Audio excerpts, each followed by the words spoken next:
Hi everyone and welcome to episode 2 of the podcast series. If you are someone who wants to convert their passion into purpose, if you are someone with big dreams but even bigger doubts to pursue them, if you are someone who wants to take the road less traveled but you don't know where to start, then this episode is for you. Today we have with us Dr. Gregory Vinod Lobo to share his journey from the kitchen to the classroom. From flipping kitchens to flipping minds, he is proof that when you pursue what your heart says, the universe will conspire to make it happen. We welcome you, sir. Thank you, Ms. Jaya. And we are excited to hear your insights on education, entrepreneurship, and the power of following your heart. Lovely.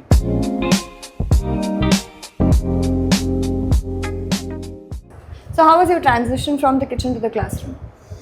Well, I don't see much of a difference. In the kitchen, I was handling a brigade of 80 odd people. And when I was working for a multinational company, I had about 100 odd people. So I think it's the same size of the staff which we have now. Yes, the metrics is different because that was more of a sale. This is more of a career, education. So the transition has been easy. If you really ask me, well, other people would say from the frying pan to the fire, but I would say it's in the same fire zone. So when did you develop an interest for cooking? All right, that's a good question. I was in the class 2, second standard. My father would take me to the shandy. You know what shandy is, right? Shandy is the weekly market in the town, and that's a Wednesday in Chikkamagaluru. Unlike today, you have multiple retail outlets for chilled meat. Those is all fresh produce. We had to go to the shandy to buy things, and I would accompany my father to get either on a Wednesday or a Sunday. But I think more of a Sunday that I would go with him, and we would buy meat. It could be fish or chicken, and fish we had to clean on our own. Today you have the fishmongers who really clean it up and give it to you. But those days we had to do it on our own. So I would help my father do it, and I would get the best cut of meat. And that's when I started actually liking the process. And I think in the class 4, my father and my mother asked me to make a fried egg on my own. And I made a mistake. I cooked the egg without salt.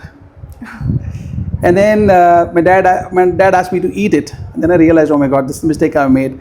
And then from then on, I would be given small assignments. And I would tell you, cooking alone started getting more interesting with my mother around. My mother would teach us basic stuff like making coffee tea. I would do it in the class 4. And yeah, after my dad died, I was in charge of making coffee for mom in the morning. And then I would also make rice. I knew to make rice in a cooker. My mother had taught us, and that's how I started liking cooking. And also I was a good eater, I would say. Makes sense. Yeah. So that's how my cooking interest starts. Would you encourage students to take up hotel management as a course? Definitely, yes. It's a wonderful course. It teaches especially Indian boys. They're special brats, you know. Mothers don't teach their boys to cook. But if you really ask me, I will tell you, if you looked at the rest of the world, they teach the boys to cook. And cooking gives you immense pleasure. What happens is, I'm talking as in point of a chef, but yeah, hospitality, hotel management is a very good course. It teaches you how to behave among other people. It teaches you humility. It makes you look after guests very well. And the moment you start looking at the guests as your own, your outlook in life changes. So yeah, and what happens, you get angry guests, you get happy guests, you look at them, and you learn a lot from each one of them, you know. And then I've learned a lot over the years, and I would suggest, yes, hotel management is a must. Those who are wanting to make their life in hospitality, you can choose from being a chef, being a manager, in service, housekeeping. You can get in any of the trades. And I'll tell you, most of us, my batchmates, most of us, when we did our hotel management, we wanted to be all through our lives in the hotels. But most of us have graduated out. We have got various careers now. A friend of mine is the president of a banking operations. Another friend of mine is handling his own business. He's into import export in Australia. Another friend of mine is doing large agricultural produce. Another friend of mine is actually into hotels. He's got about 8 hotels now, and some of them have moved out of it. One of them has become a senior manager with the automobile industry. I think most of the multinational companies do look at the hospitality management guys because they are well polished. By the time they come out of the hotel management college, and they can get into any roles. So yes, I would suggest anybody wanting to get into hotel management, please do so. Just like every student is an experience, every guest is an experience. Exactly. Shapes you. Yeah. So do you wish to introduce hotel management as a course or a curriculum in the future at St. Mary's? Well, I would love to do it, but that's got a different infrastructure needs, and I really don't know if Chikkamagaluru would be the right place because most of them want to get into Bangalore or Manipal and the rest Target of it. audiences. Yeah, target audiences. And yes, I did some culinary courses which was from the Government of India. I trained about 60 students in Chikkamagaluru, and one of the students is actually working with us right now. Deepak is his name. Deepak is my student. He learned culinary management from me, and then. Yes, there are about 25 of them are pursuing hospitality now. Some of them are overseas, they're working on the cruise lines. Some of them are working in abroad. So, yeah, I would love to get back into hospitality management sometime. But yeah, that we need to have a different setup and different locale altogether. Right. So, after traveling around 80 countries or so, what is your take-home message to India, sir? Well, I would suggest the youngsters today to explore the world. What happens is you will look at different cultures, different countries. I have learnt a lot, to be really honest. When I started my career in the industry, I would just wake up, just on the brink of the time, run to the work. And when I started seeing the other cultures and other way of working formats, I realized you'll have to be well planned. For instance, in the hospitality, we have in the kitchen at least we have something called the mise en place. Mise en place is to keep things in place. Okay.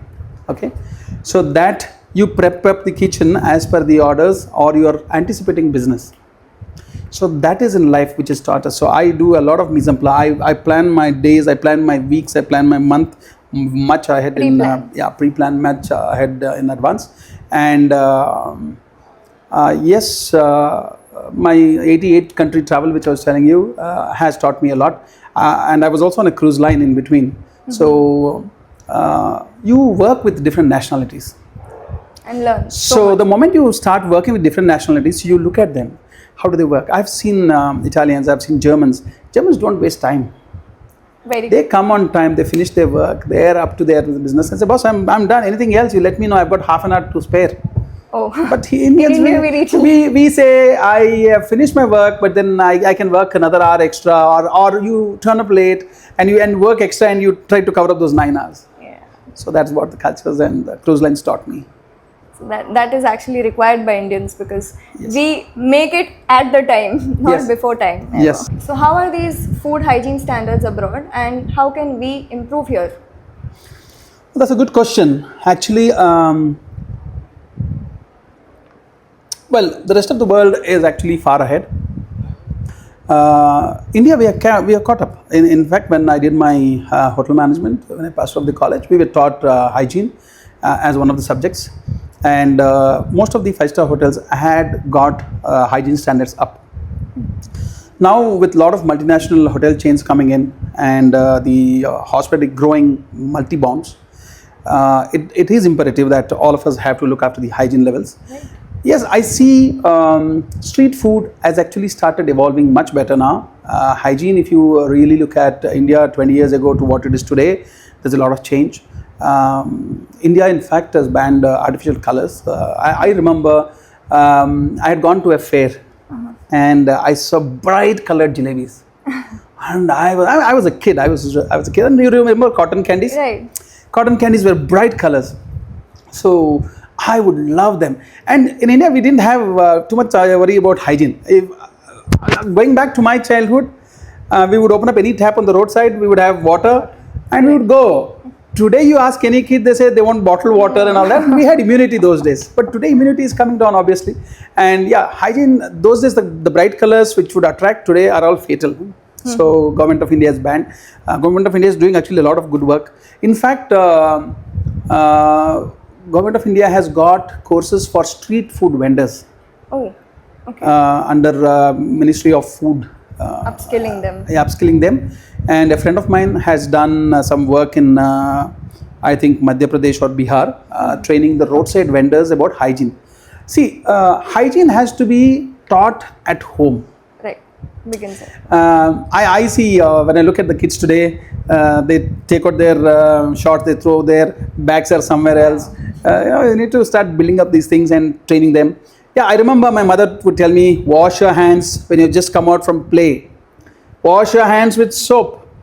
So when you're a kid, you want to hurriedly eat, right? And then we just wash for the heck of it and come back.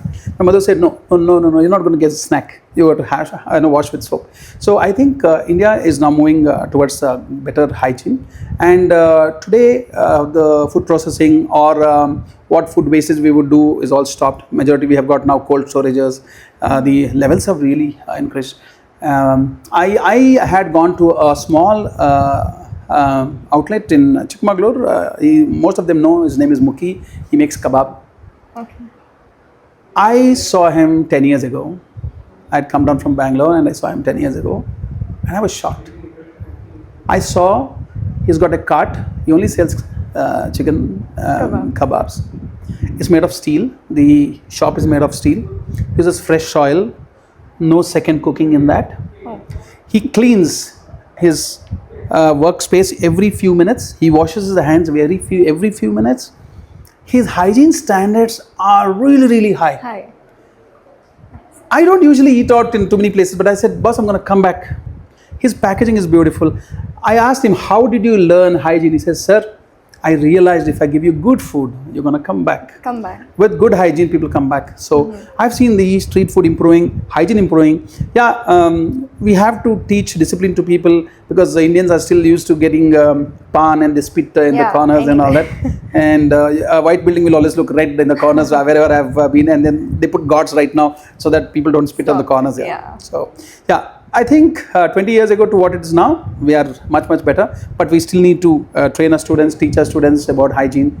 From the beginning. Yeah, right from the beginning, from children. But see, there is a time, even if you're 16, 18 or whatever, you need to teach them about hygiene because most of the kids don't understand hygiene as a part of it. So. Or don't consider it as important. Yes. Get that. Yeah. So generally if we see, cooking is considered a lady's job at home. Yeah. But if we see around the world, most of the famous chefs are males. So should there be any gender bias attached to any profession?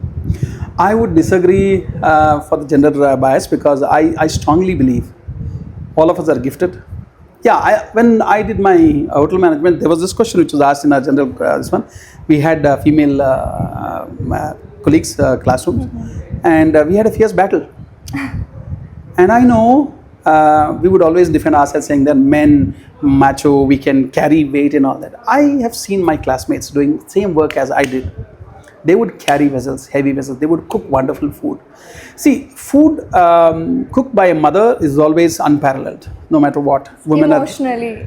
Emotionally. And mother knows what each kid wants. So at one point in time, I remember my mother would make one breakfast for me, one for my sister, one for my brother, something else for my grandmother. Some superpowers. Yeah, superpower, yeah. And I have seen in my life of this 35 years of journey in the hospitality, I have had female colleagues in the kitchen who would stand on their feet 9-10 hours just like us. And they would challenge us. They would say, what you can do, I can do. And there was never a moment of crying. Hot, sweat, burn, no makeup, everything is gone, messy hair, but they were cooking. And they would stand up and say, I'm as good as you. And I respect that. So I don't believe that there should be gender bias. And I have seen, in fact, some of the best women chefs are now getting Michelin stars. They are cooking. I have known corporate chefs who are women, who are as men as possible in the kitchen, as tough as men in the kitchen. But when they come to the office, they're as motherly as possible. They look after their staff very well. I think women are doing a great job in the industry.